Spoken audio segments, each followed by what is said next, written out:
ताई, मला सांग नेमकं काय घडलं? त्या रात्री घराबाहेर जात होत्या.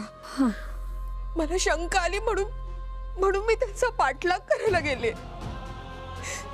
ते जात होत्या आणि मी जात होते त्याच्या मागे, पण अचानक एक अदृश्य भिंत तयार झाली. मी पुढे जाऊच शकले नाही. मी खूप प्रयत्न केला मीरा, पण मला नाही जाता आलं त्याच्या मागे. मग आई परत येताना दिसल्या तर मी लपले त्यांना बघून. ते येत असताना त्याच्या हातून काही कवड्या खाली पडल्या. मी ती उचलायला गेली तर त्यांनी माझ्याकडे पाहिलं आणि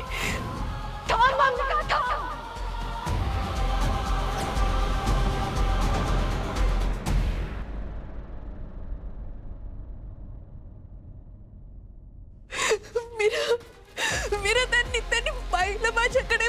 माझ्या डोळ्यात डोळे बघून पाहिलं. मला हाक मारली त्या बाई.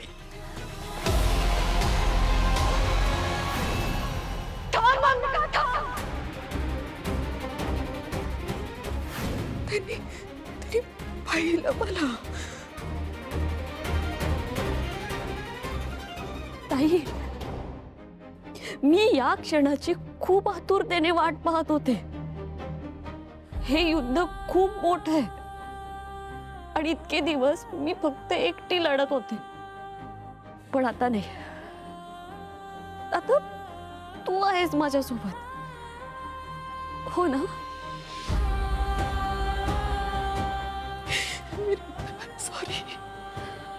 सॉरी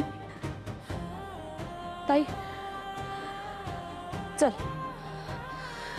ये.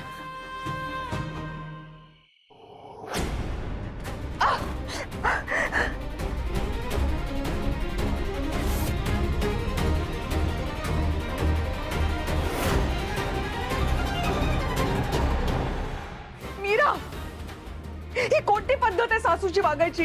वेळ लागलाय का तुला? मी तुला इतके दिवस मुलीसारखं वागवलं ना, ते चुकलंच माझं. नाही, दादासाहेब म्हणतात ना, तेच बरोबर आहे. तुला वटलीवर आणण्यासाठी सासूप्रमाणेच वागलं पाहिजे. मंजिरी, तुझी ही नाटकं बंद कर. तुला नाटकं वाटतात ही? नाटकच आहे.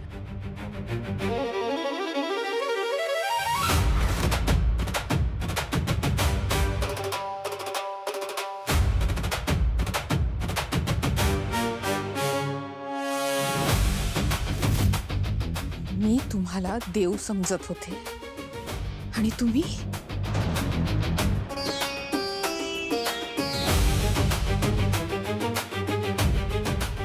मीरा,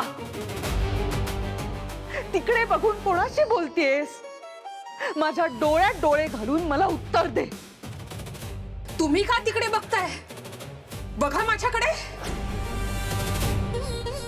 मगाशी माझ्या डोळ्यात डोळे घालून हाक मारली होती ना, आता काय झालं? घाबरलात? मंजिरी, आता तुझी ही नाटकं चालणार नाहीयेत. तुझा मुखवटा गळून पडलाय.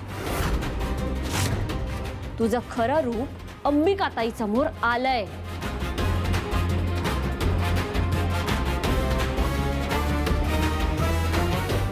अंबिकाताई? कुठे आहे अंबिकाताई? मीरा, मीरा, काय बोलतेस तू? तुला अंबिकाताई दिसतेय का? तुला कळत नाही का मीरा, की अंबिका या जगात नाहीये, ती कोणालाही नाही दिसू शकत. मीरा, मला खूप काळजी वाटते का तुझी? कधी कधी ना मला खूप राग येतो तुझा, आणि मग त्याहून जास्त कीव येते. आणि कधी कधी माझ्याच नशिबावर रडू येतं मला.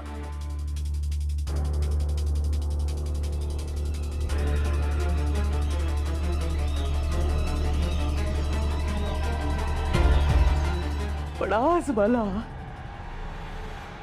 तुमच्या नशिबावर हसू येतंय.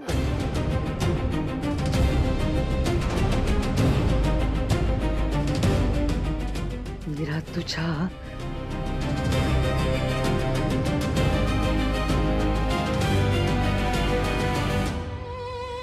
आणि अंबिका तुझ्याही.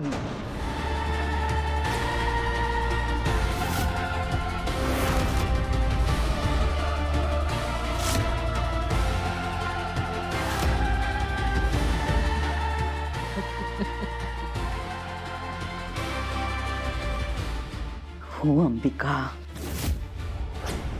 मी तुला बघू शकते.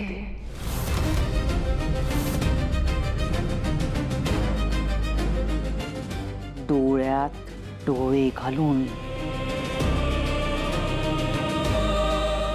अगदी स्पष्टपणे.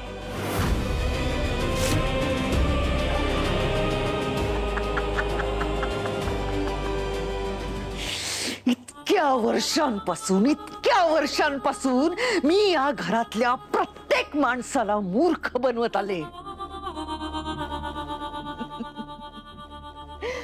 तुझी लहान बहीण मीरा ती भोळी आहे गई. तिला असं वाटत होतं की तिची ताई गेली, ती आता एक आत्मा आहे, तिच्याकडे खूप शक्ती असेल, ती जादू करू शकते. पण तसं काहीच नाहीये. ती नाही करू शकत असं काही. पण ती तरी काय करणार? तिची शक्ती मी कधीच काढून घेतली होती.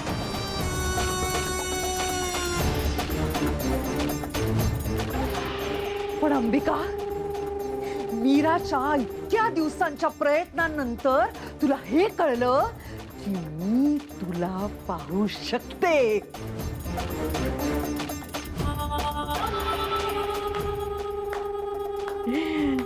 अभिनंदन, दोघींचाही मनापासून अभिनंदन. पण दुर्दैवाने त्याचा काहीच उपयोग नाहीये, कारण मी तुम्हा दोघींपेक्षा खूप शक्तिशाली झालीये. ते आता वेळच ठरवेल. मंजिरी, एक गोष्ट लक्षात ठेव. तू केलेल्या प्रत्येक पापाचा हिशोब होणार आहे.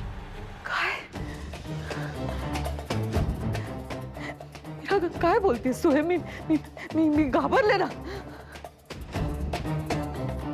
ते पण ठीक आहे, तू हे बोलतेस ना, मग बरोबरच असेल. मी तुझ्या सोबत आहे.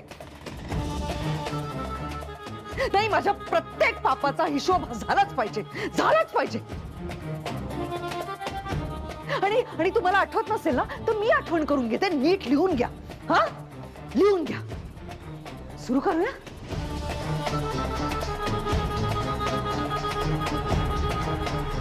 माझं पहिलं पाप तुम्हा दोघींच्या आईला मी मारलंय.